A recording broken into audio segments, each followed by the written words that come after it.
문제 없는 몸이 되려면 이 몸에는 가정도 될 수 있고 교회도 될 수 있습니다. 추석은 잘 보내셨죠? 아직도 지금도 내려오시는 분들이 계실 건데, 추석은 우리가 모두가 다 즐거워하고 기뻐하는 명절임에 틀림이 없지만, 추석 뒤에 보면 이혼하는 확률이 한 22% 정도 더 높아진다고 그래요. 그 말은 이 즐거운 추석들이 돌아올 때쯤 되면 즐겁지 못할 때가 있다는 말입니다. 왜 그럴까요? 추석이 되면 이제 가족이 함께 움직입니다. 함께 움직이다 보니 다 같이 함께 시간을 맞추고 행동 동선 함께 맞춰야 되는데 그게 쉽지 않지 않습니까? 그런데다가 또 먼 거리를 또 움직일 때가 있잖아요. 이곳저곳 갈 때가 있잖아요. 그러다 보니까 운전하는 것도 피곤하고 힘듭니다. 고속도로는 막힙니다. 그런데다가 또 음식 준비해야 되죠. 또 차려야 되죠. 또 설거지해야 되죠. 그뿐입니까? 4명, 5명, 6명 모여도 의견이 하나 되기 쉽지 않은데 각자의 생각이 있고 각자의 주관이 있는데 여러 친지들이 함께 모였습니다. 모이다 보면 말들이 쭉 오고 가게 되고 쭉 오고 가면서 어떤 한 사람이 자기를 좀 자랑하거나 또 덕담을 한다는 게 너는 와 시집 안 가노? 너는 왜 장가 안 가노? 요새 취직은? 이런 등등 말들이 청년들과 자녀들 마음에 상처를 주게 됩니다. 그러니 기분 좋게 갔던 것들이 함께 그 말들 속에서 상처를 입고 마음에 고통을 받게 되는 겁니다. 모두가 즐거워야 되고 화목하길 원했는데 즐겁지 못한 추석이 될 때가 있는 이유는 바로 그 안에서 다양한 사람들이 모이고 다양한 사람들이 함께 움직이다 보니 그렇게 분쟁이 생길 수 있다는 말입니다. 우리가 가정이라는 것 그렇잖아요. 분쟁하고 싶은 가정이 어디 있습니까? 다툼 있길 원하는 가정이 어디 있습니까? 모든 가정의 식구들은 다 화목하길 원하고 분쟁 없이, 그래야 그 화목한 가정 속에서 각자 구성원들이 열심히 최선을 다해서 각자 맡은 곳에서 좋은 성과와 결과를 거둘 수 있지 않습니까? 그런데 그 가운데 분쟁이 생기고 다툼이 생기고 화목하지 못하면 각자의 그 처소에서 각자의 일하는 곳에서 최선의 결과를 만들어내지 못하지 않습니까? 그처럼 가정이 참 분쟁 없이 화목하는 게 중요합니다. 그래야 가정에 해야 될 일을 하고 할 수 있는 일을 하게 되는 겁니다. 교회도 마찬가지가 아닐까요? 더 큰 가정인 이 교회도 더 많은 다양한 사람들이 여기 모여 있습니다. 많은 분들이 모였는데 이 교회가 해야 될 일이 뭘까요? 오늘 바울은 교회를 몸에 비유하고 있습니다. 아주 적절한 비유인 것 같아요. 교회가 뭐냐? 몸의 비유를 들으면 교회가 무엇이는 걸 알게 되죠. 여기에 우리 몸들 중에 똑같은 지체가 하나도 없습니다. 똑같은 지체가 하나도 없어요. 여러분 콧구멍이 두 개죠. 콧구멍 두 개도 길이를 재보십시오. 달라요. 눈도요, 길이 재보면 달라요. 눈썹도 이 숫자를 한번 해보세요. 눈썹 숫자가 달라요.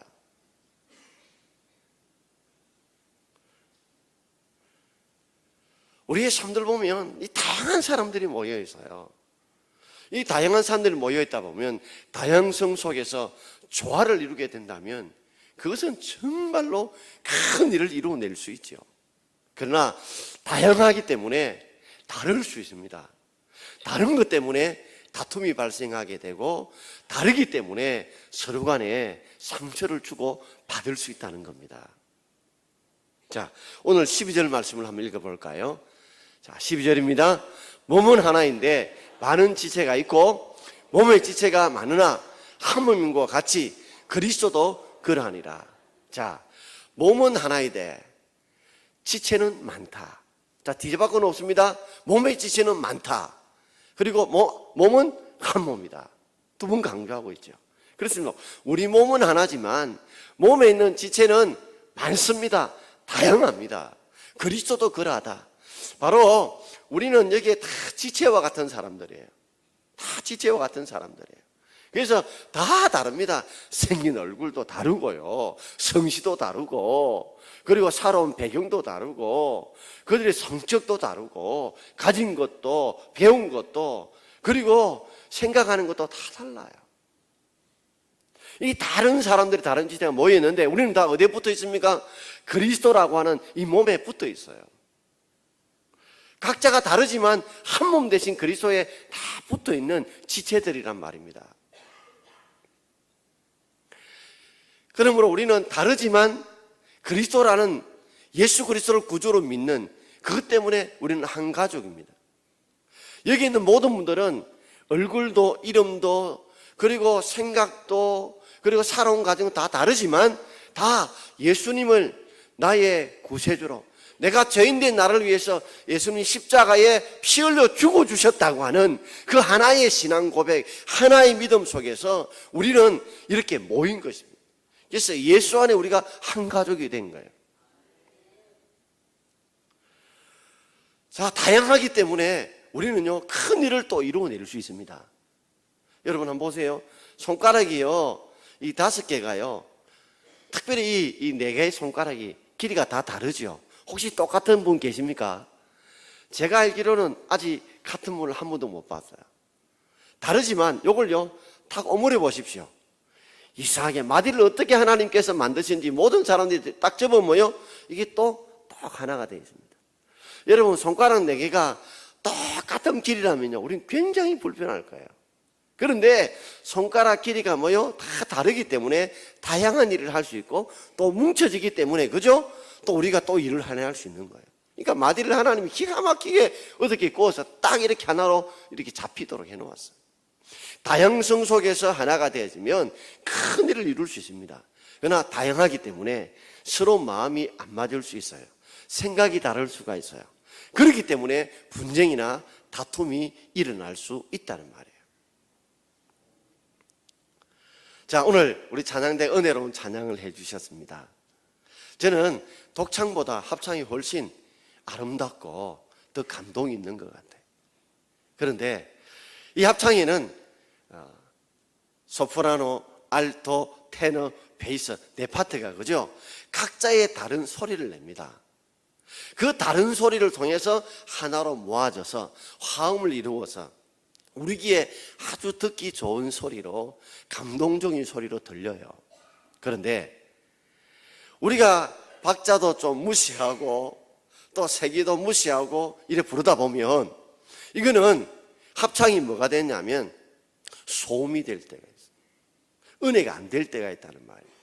그래서 우리가 찬양할 때 되면 내가 하고 싶은 것대로 다 부르지 않잖아요.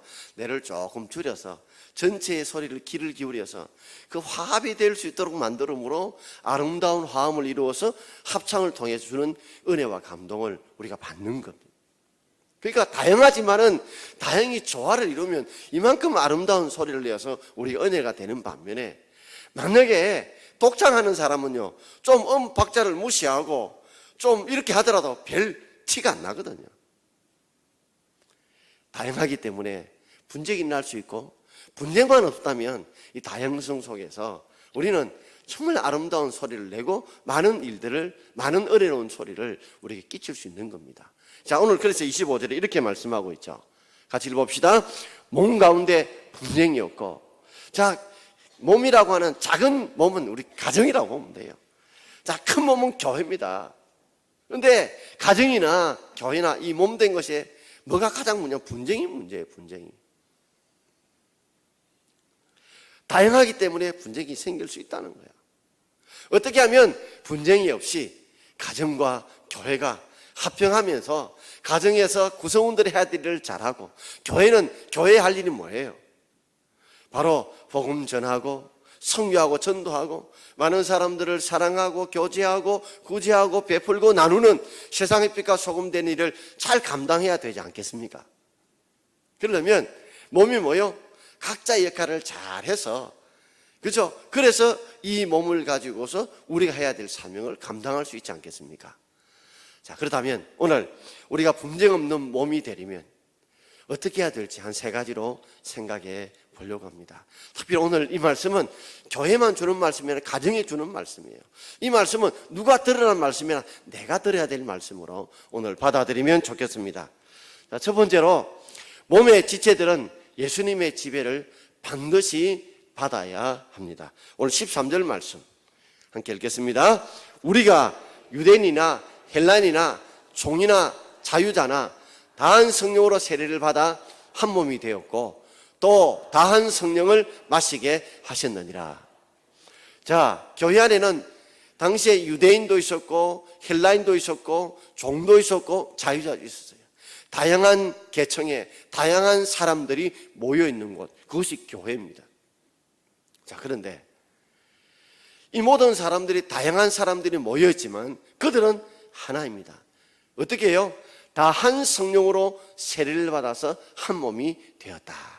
우리가 세례 받을 때 성부, 성자, 성령의 이름으로 우리가 세례를 받았습니다. 물 세례를 받았습니다. 물 세례를 받기 전에 우리는 이미 어떤 세례를 받냐면 성령으로 세례를 받았어요. 자, 이 말씀은 무슨 말이냐 하면 내가 세례를 받기 전에 우리는 내가 죄인인 줄 고백해야 되고 그리고 나를 위해서 예수님께서 살을 찢고 피 흘려 내 죄를 위해 대신 죽으셨다는 걸 내가 믿어야 그 신앙 고백 위에 우리는 물세례를 받게 되는 것입니다.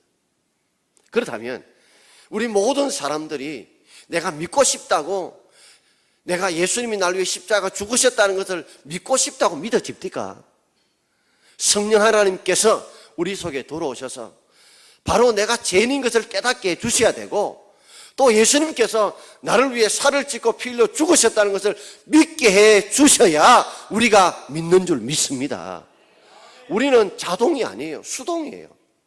우리가 믿고 싶은 마음은 있지만 성령 하나님 믿게 해 주셔야 믿는 것이지 내가 믿고 싶다고 믿어지는 게 아니에요. 나는 간절히 믿고 싶은 마음이 간절하지만 나는 기도하고 믿고 싶다고 고백하고 매달리지만 하나님이 나로 하여금 그 믿음에 믿게 해주셔야 성령께서 세례를 부어주셔야 성령님이 찾아오셔야 믿게 해주셔야 내가 믿게 되는 겁니다.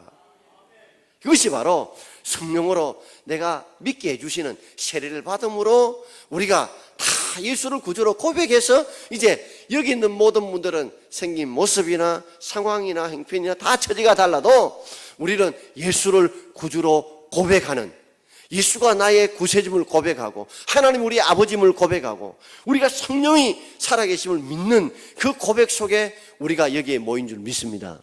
그 모습으로 하나가 된 거예요. 또한 성령을 마시게 하셨다. 이 말은 뭐냐면 성령을 마셨다는 말은요 성령을 내가 받아들인다는 말이에요. 여러분 우리가 숙면제를 먹어보십시오. 그럼 뭐가 옵니까? 잠이 오게 되어 있습니다. 그죠? 술을 마시게 되면 취하게 되어 있습니다. 성령께서 우리 속에 이렇게 들어오셔서 믿게 해주시는 것처럼 성령이 들어오게 되시면 마치 우리가 좀 비유를 한다면 이 피와 같다고 봐요. 피는 온몸 곳곳이 뭐요? 우리에게 영양분을 공급해줘요. 산소도 공급해주고 에너지를 공급해줘요. 또 성령은 신경과 같아요. 머리에 있는 모든 명령들을 발끝까지 전달해줘요. 그래서 우리 몸이 뭐요? 움직일 수 있게 해주는 그 역할을 성령님이 하신다는 거예요. 피와 신경이 움직이듯이. 마찬가지로 성령 하나님께서 우리 속에 이렇게 이끌어 가신 이유는 뭐예요? 바로 예수 그리스도, 머리 대신 예수 그리스도의 명령을 지키도록 그 명령을 따르도록 하기 위해 성령이 우리 속에서 역사하시는 줄 믿습니다. 그러니까 성령이 충만하면 내가 철저히 예수의 명령에 순종하게 되는 것이고 내가 성령의 충만을 받지 못하면 내 고집, 내 생각으로 살게 되어 있다는 거예요. 그러므로 가정이 화평을 이루려고 하면 그래서 가정이 구성원들이 무언가를 하려고 하면 교회가 화평을 이루고 교회의 사명을 감당하려고 하면 가장 중요한 게 뭐예요? 예수 그리스도의 말씀에 순종할 수 있는 은혜가 있어야 될 줄 믿습니다. 그러기 위해서 성령이 우리 속에서 역사하시는 역사가 있어야 가능한 거예요. 믿어지게 해주셔야 내가 믿게 되듯이 성령이 역사해 주셔야 내가 그리스도의 명령을 따라 순종할 수 있다는 거예요. 자, 두 번째로 우리가 분쟁 없는 몸을 만들려면 몸의 지체들은 서로 존귀 여겨야 됩니다. 자, 수직적으로 모두가 다 예수의 말씀을 순종해야 된다. 성령이 주시는 감동대로 내가 순종하며 살아야 된다. 이건 다 받아들여요. 근데 문제는 왜 가정과 교회가, 이 몸된 교회와 가정이 화목하고 분쟁 없고 그 역할을 감당하지 못하는 이유 중에 하나가 서로 존귀히 여기지 않기 때문에 그렇습니다. 자, 오늘 우리 15절과 16절 함께 읽어보겠습니다. 만일 발이 이르되 나는 손이 아니니 몸에 붙지 아니었다 할지라도 이로써 몸에 붙지 아니하는 것이 아니요, 또 귀가 이르되 나는 눈이 아니니 몸에 붙지 아니하였다 할지라도 이로써 몸에 붙지 아니하는 것이 아니니 그랬습니다. 여러분, 이 발하고 이 손 한번 보시죠. 손하고 발은요 상당히 많이 떨어져 있잖아요. 그죠? 상당히 많이 떨어져 있어요. 자, 떨어져 있지만 뭐로 하나로 되어 있는 거예요? 몸에 붙어 있는 것은 똑같아요. 자, 눈하고 귀도 보십시오.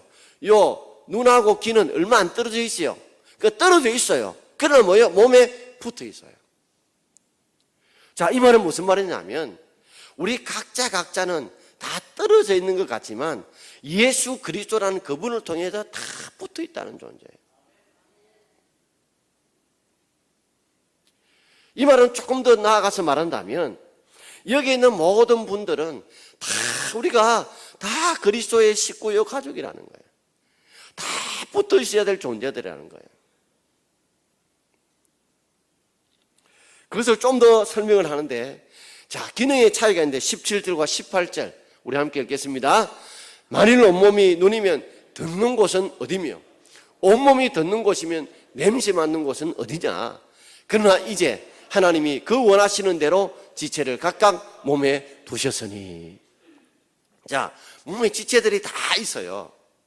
자, 눈도 코도 입도 손도 발도 내장도 모든 신경과 이 모든 기관들이 다 지체들입니다. 그런데 만일 온몸이 눈이면 듣는 곳은 어디냐? 눈이 볼 때요, 안 보면 너희들 아무것도 못해. 눈이 안 보이 봐봐. 그럼 오늘 성경 읽자 할 때 읽을 수 있겠어? 하면서 눈이 자랑할 수 있어요.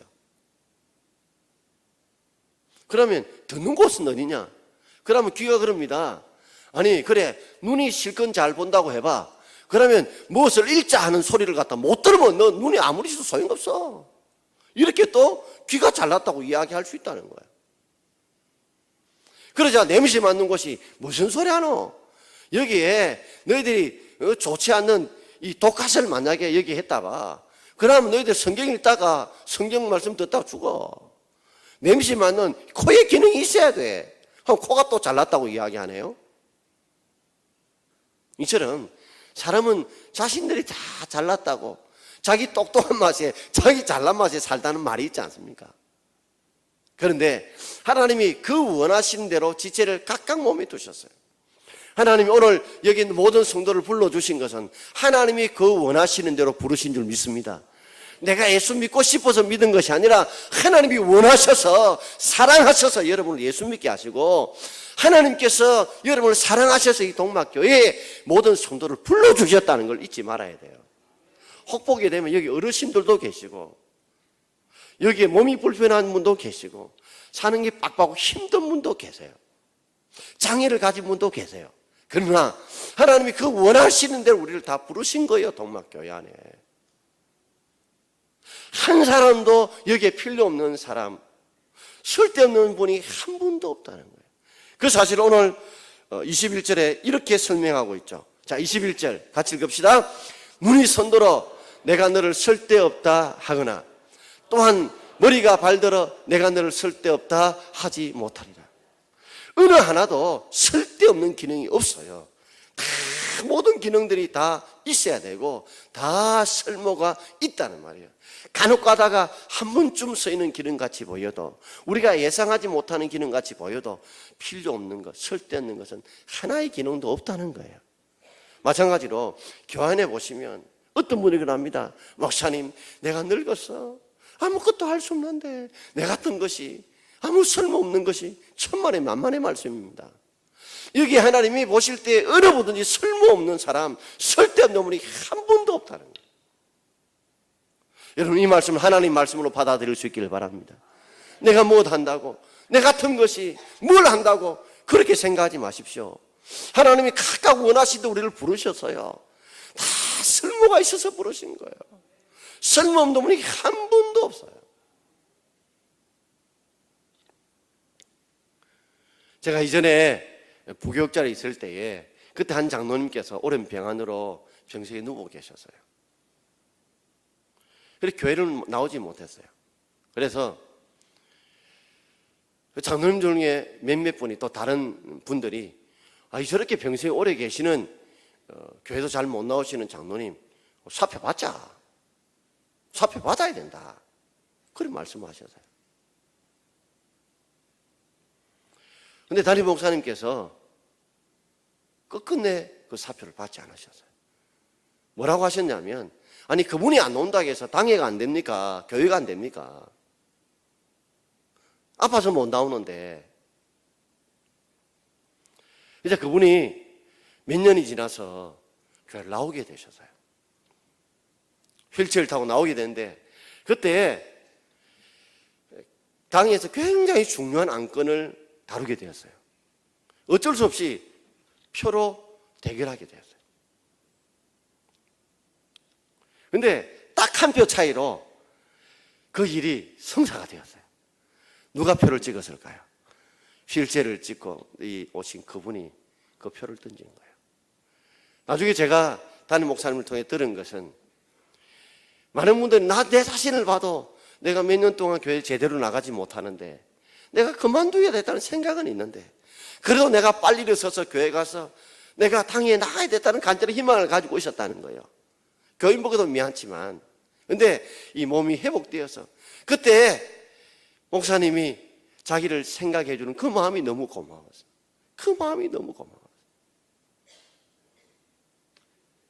여러분, 조기 은퇴하지 마십시오.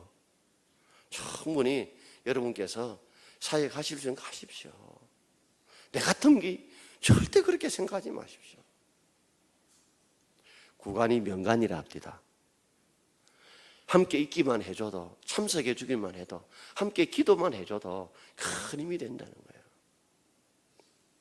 우리 몸은요, 다 각각의 기능을 가지고 있습니다. 여러분, 저녁에 이제 밥을 먹어야 되잖아요.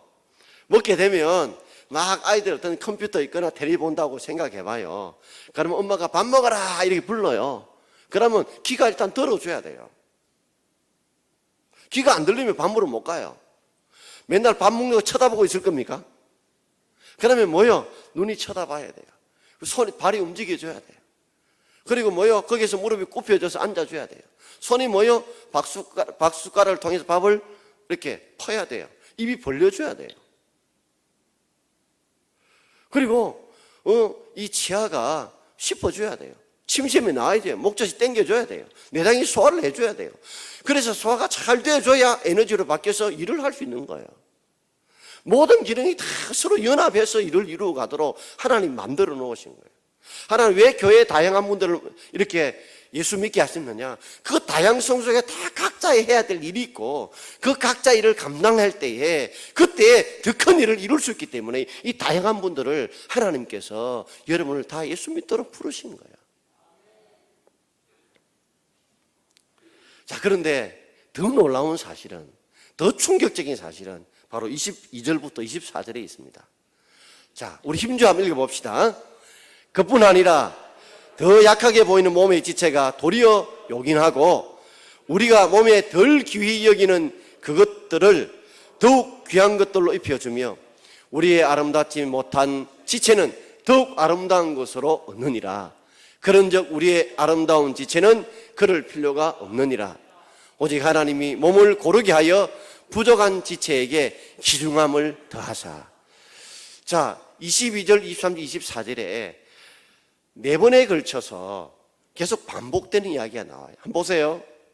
더 약하게 보이는 몸의 지체, 몸에 덜 귀히 여기는 그것들, 그리고 아름답지 못한 지체. 24절 끝에는 뭐요? 부족한 지체. 자, 우리 몸들 중에 더 약하게 보이는 지체가 있고, 그거 약하게 보이는 게 덜 귀히 여기는 지체가 있고, 그리고 아름답지 못한 지체요, 그 부족한 지체일 수 있어요. 그런데 하나님이 이 몸을 만드실 때 이런 부족하고, 그리고 아름답지 못하고, 그리고 약하게 보이는 지체를 어떻게 해요? 도리어 요긴하게, 아주 필요하게 만들어 놓으셨고, 그리고 그런 것을 더욱 귀한 것들로 만들어 놓으셨고, 그리고 그런 것을 더욱 아름답게 만드셨고, 그것을 부족한 지체를 더욱더 귀중함을 더하게 만드셨다는 거예요. 이게 어쩌면 내가 남들 보기에 나는 좀 부족해, 나는 아름답지 못해, 나는 약한 지체라, 그것 때문에 낙심하지 마십시오. 오히려 하나님은 여러분들을, 그런 분들을 더 귀하게, 더 아름답게, 더 귀중하게 만드시려고 하십니다, 여러분.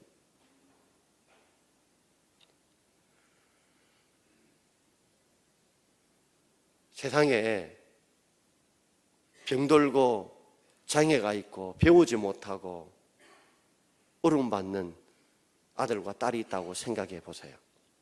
세상 사람들은 눈길 주지 않습니다. 사랑해 주지 않습니다. 귀하게 한대해 주지 않습니다. 그러나 내가 낳은 내 아들이요, 내 딸이라면 달라져요. 여러 아들들, 딸이 있다 할지라도 장애가 있거나 많이 배우지 못했거나 또는 가지지 못했거나 어려움이 겪으면 엄마의 마음과 아버지의 마음은 그 자식에게 더 마음이 가요. 더 애정이 가요. 더 기도가 돼요. 더 돕고 싶은 마음이 생기는 것이 부모의 마음이잖아요.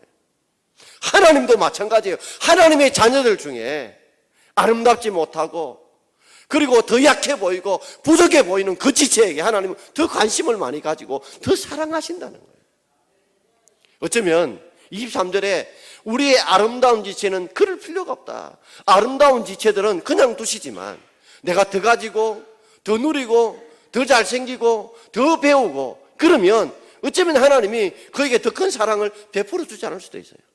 그러나 내가 약하기 때문에, 부족하기 때문에 더 주님 찾고 더 주님 의지하고 더 주님 매달릴 때 주님이 그들에게 더 큰 사랑을 베푸신다는 말이에요. 한번 생각해 보십시다. 우리 눈이요, 우리 무슨 큰 일을 할 수 있어요. 적이 오면 막아낼 힘이 없어요. 너무 약해요. 그러나 약하기 때문에 요긴하게 만들기 위해서 눈꺼풀을 만드시고, 그죠? 그게 속눈썹을 붙이시고, 그리고 빗물이 내려오지 못하도록 뭐요? 눈썹을 다 언덕을 만들어가지고 쉽게 보호해 주잖아요. 그리고 뭐가 싹 들어오면 얼마나 빨리 감게 만드셔요. 그러니까 이 약한 것들을 하나님이 여러 가지 안전장치를 통해서 이렇게 보호하고 지킨다는 거예요. 자, 우리 귀를 생각해 봅시다. 귀가 우리가 소리가 들리기 위해서는요, 이 귀 안에 있는 고막이 진동에 소리가 듣는 거예요. 그래서 고막이 얼마나 약합니까? 약하기 때문에 잘 찢어져요. 여러분, 코 두 손을 가지고 풀지 마십시오. 고막 나가요. 항상 한쪽 코만 막고 코를 푸세요. 자, 이 고막 얼마나 약해요. 그러나 이 고막을 약하기 때문에 안에 이어놨어요. 이걸 보호하기 위해서 귀를 갖다가 이렇게 만들어 놓은 거예요. 여러분, 오늘 비가 오실 때 우산을 써도 빗물 치지요. 어떤 데는 우산 없이 걸어볼 때 있었었죠. 그럴 때 귀가 희한하게 하나님 만드셔서 귀에 물 들어가는 일 별로 없으시죠? 한 번도 못 느껴보셨어요? 생각 안 해보셨습니까? 오늘 비 맞고 혹 한번 가보세요. 가는데 이상하게 귀 안에 물이 안 들어가요. 하나님 귀 구조를 희한하게 만들어 놓으신 거예요. 그런데다가 소리가 잘 들리도록 귀를 이렇게 아주 굴곡 있게 만들어 놓으신 거예요. 그리고 이 귀가 바로 물이 못 들어가 여기 딱 언덕 둔덕이를 하나 딱 만들어가지고 이렇게 하면 기가 막히게 만드셔서 이 약한 부분을 보호하고 지키게 만든 거예요. 근육이 아름다운 분들 계시죠? 근육에는 아무 하나님 안전장치 안 해놨습니다. 그냥 아름다운 건 아름다운 끝이다 이거예요. 하나님은 약하고 부족하고 덜 귀히 여기는 것들을 더 사랑하시고 더 아끼시고 더 하나님이 챙기는 줄 믿습니다. 우리 이런 마음을 가져야 돼요. 오늘 성도님 한 분 중에 2부 때 예배를 드리는데 오늘 이 말씀을 하는데 눈물을 흘리시더라고요. 그 한 분의 생편과 사정을 저는 알거든요. 근데 참 여러 가지 힘들고 어려움 속에 눌려 있다가 정말 이 약하고 부족한 이 나를 하나님이 사랑한다는 그 마음이 느껴지신가 봐요. 오늘도 잊지 마십시오. 이거 붙들어야 돼요. 여러 기능들 다 다르게 만드셨어요. 그러므로 우리는 각자 존귀 여겨야 되지만 내가 약하게 보이고 부족해 보이는 그것도 하나님이 더 귀하게 여기신다는 거, 더 보호하신다는 알고 내가 보잘것없는 나를 버릴 거 아니냐, 사랑하지 않을 거 아니냐, 하나님 모른다 하지 않을까, 천만의 말씀요. 그래서 주님 붙들고자 할 때 주님 더 큰 은혜와 사랑을 분명히 베풀어 주실 줄 믿습니다. 자, 마지막 세 번째로 몸의 지체들은 함께 슬퍼하고 함께 기뻐해야 됩니다. 우리 가정이나 교회나 이 몸이 분쟁이 없으려면 머리 대신 예수의 명령을 따라야 되고 서로 기능들을 인정하고 존귀 여겨야 돼요. 자, 그러면 세 번째는 뭐냐면 함께 슬퍼하고 함께 기뻐하는 하나된 의식을 가져야 된다는 말이에요. 오늘 25절과 26절 우리 함께 읽어보겠습니다. 몸 가운데서 분쟁이 없고 오직 여러 지체가 서로 같이 돌보게 하셨느니라. 만일 한 지체가 고통을 받으면 모든 지체가 함께 고통을 받고 한 지체가 영광을 얻으면 모든 지체가 함께 즐거워하느니라. 여러분, 우리가 몸 가운데 분쟁이 없고 오직 그러나 여러 지체가 서로 같이 돌보게 하셨습니다. 하나님은 몸이 분쟁하기를 원하지 않아요. 가정이, 교회가 분쟁하기를 원하지 않아요. 그리고 그 여러 지체가 힘을 합쳐서 서로 같이 돌보아서 하나님의 일을, 그 사명을, 몸의 사명을 감당하기를 하나님이 원하신다는 말이에요. 그러려면 우리는 한 지체가 고통을 받으면 모든 지체가 함께 고통을 받고 한 지체가 영광을 얻으면 모든 지체가 함께 즐거워한다. 여기 보면 같은 말, 많은 한 지체, 다음에 모든 지체 함께. 이 말이 공동으로 나오죠. 그러니까 우리는 하나지만은 모든 지체고 모든 지체가 하나의 지체예요. 그러므로 함께 고통을 하고 함께 즐거워해야 된다. 여러분, 우리 손톱 밑에 가시 하나 박힌 것 뿐인데도 불구하고 온몸이 아파요. 발에 그죠, 못이 하나 박혀 보십시오. 그 못이 발에 박힌 것 뿐이지만 온몸이 아파요. 편도 하나 좀 아파도요 온몸이 열이 나고 아파요. 이빨 중에 하나가 썩어도요 이빨 하나 썩은 뿐인데 온몸이 아파요. 왜 그렇게 만들어 놓았을까요? 왜 그렇게 우리로 하여금 깨닫게 하셨을까요? 우리는 뭐요? 하나라는 거죠. 한 고통을 함께 늘려야 된다는 거죠. 제가 만약에 달리기를 잘했다 그러면 발이 잘 달려가지고 1등을 했다, 그래 발이 박수 받는 게 아니라 온몸이 박수를 받아요. 내가 그림을 잘 손으로 그림을 잘 그렸다 손이 박수 받아요, 온몸이 박수를 받아요. 그거 왜 그래 놓았을까요? 우리는 하나라는 거예요. 함께 아파하고 함께 즐거워해야 된다. 그래서 우리가 장례식이나 힘들고 어려울 때 우리 성도를 많이 찾아가 주셔야 돼요. 좀 그들 문자도 보내시고 전화도 하시고 챙겨주셔야 돼요.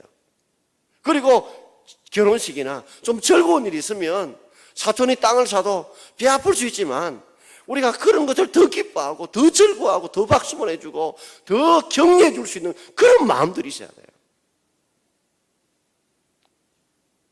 그게 바로 공동체의식이고 동고동락의 한 몸의식이에요. 그래야 교회 분쟁이 없어요. 문제는 우리가 어려운 일이 생기면 더 큰 문제가 생깁니다. 누구 탓이냐? 누구 탓이냐? 그래서 교회가 쪼개질 때가 많아요. 가정이 힘들어질 때가 많아요. 십수년 전에 대관령 도매 산골에 한 목사님이 시골에서 이제 목회를 하고 있었는데 그 가운데 이제 할머니 한 분이 이렇게 교회를 나왔어요. 옛날에는요, 제가 신대원 다닐 때에도 우리 신학생 중에 120명 중 한 반에 있어도 한 명이 티코 한 대 가질까 말까 했어요. 지금은 진짜 워낙 흔하지만 이 도매산골에 이제 차도 없는 그런데 한 할머니께서 이제 교회를 등록하셔 나온 거예요. 어느 날 이제 목사님 혼자니까 이제 겨울이라서 이제 난로도 피우고 준비를 하고 있는데 할머니 일찍 오셨어요. 할머니, 아이고 이 추운 겨울 날, 아이고 이렇게 오신다고 감사합니다 하면서 그래 걸어오신다고 얼마 걸렸어요? 3시간 걸렸다는 거예요. 아이고 그러면서 이 바지 호두무채 내가지고 떳떳한 고구마 하나 하고 감을 하나 주면서 목사님 더 있어 주더라. 목사님이 생각해보기에 오늘 예배드리러 준비하러 오면서 사택이 바로 옆에 있는데 그 몇 바짝 안 되는 나오는데 오늘 아이고 춥노 와이 춥노 이랬는데 괜히 본인 마음이 미안해지고 못쓰게지기 시작했어요. 그래서 고구마를 먹으면서 감을 먹으면서 마음에 찡한 마음이 들었어요. 할머니가 저 3시간 걸어 오시는데 하는 마음이 들어서 기도하다가 그래 봉고를 한번 사야 되겠다 하는 마음을 가졌어요.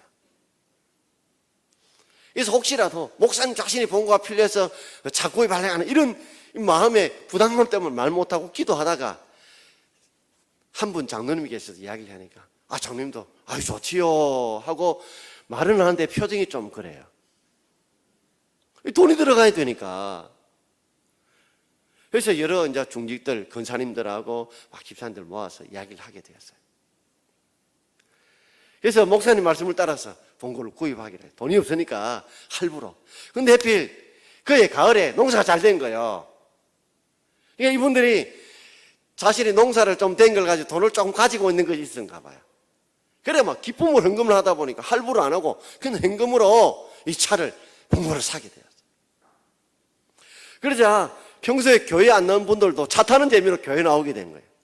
그러다 보니까 교회에 이제 많은 성도들 중에서 또 나오시는 분과 등록하는 분도 계셨어요. 그럼 몇 주 있다가 목사님과 장로님이 세미나를 참석하기 서울로 이제 봉고를 몰고 가셨어요. 새 봉고를 몰고 왔어요. 첫날 세미나를 마치고 이제 숙소에 자야 되는데 또 목사님대로 장로님대로 서울에 또 아는 분이 있어서 각자 자기를 했어요. 목사님도 친척집에서 자고 이제 아침에 떡 나오는 차가 없는 게 차가. 이 새 차다 보니까 누가 이 차를 갖다가 훔쳐간 거예요. 목사님 완전히 얼굴이 막 하얗게 창배 흑표처럼 변하게 된 거예요.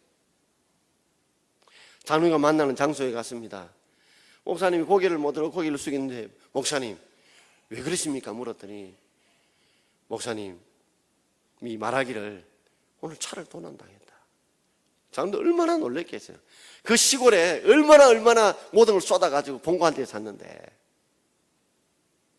그래서 장로님도 꼭 하는 마음을 내주고 목사님 찾겠지요.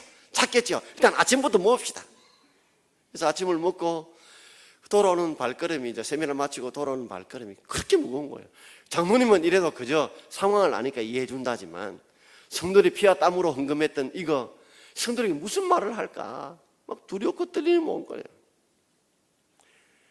그래서 레벨을 마치고 이제 교인들 다 모아놓고 사정 이야기를 한 거예요.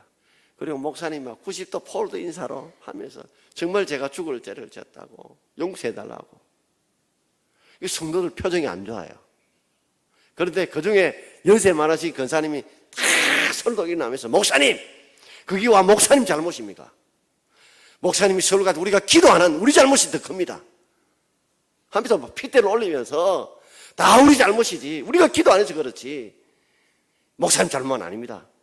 그러니까 주위 분들도 얼굴빛이 바뀌는 거예요. 그러면서 그 목사님이 그 글에 적어놓은 것이 교회의 생명이 화평인데 교회의 생명이 화평인데 그 한 권사님을 통해서 교회에 다 내 탓이요 내 잘못이라는 그런 마음들이 들므로 교회의 화평을 유지하게 됐다는 거예요. 그리고 몇 주 후에 그 교회 봉고차를 찾았다는 거예요. 여러분 교회 안에 힘들고 어려울 때에 우리가 내 탓이요 내 잘못이요 라는 마음을 가지고 우리가 한 몸 되어서 목사님의 아픔처럼 권사님의 아픔처럼 함께 느낄 때에 여러분 가정도 교회도 화평하게 될 것이고 그럴 때에 더 큰 일을 우리가 만들어갈 수 있는 줄 믿습니다. 그렇기 때문에 오늘 3가지 잊지 맙시다. 철저하게 주님의 명령에 순종하려고 하는 성령의 지배를 받고 성령의 충만을 통해서 예수의 말씀에 순종하고 각자를 다 존귀 여깁시다. 어린아이 말 한마디도 생각도 존귀 여기십시다. 그리고 우리 함께 좀 내일이 아니지만 우리 한 가족인 줄 알고 함께 아파하고 함께 기뻐함으로 가정도 잘 되시고 교회도 잘 되는 주의 사명을 감당하는 저와 여러분 되기를 주의 이름으로 축원드립니다. 기도하겠습니다.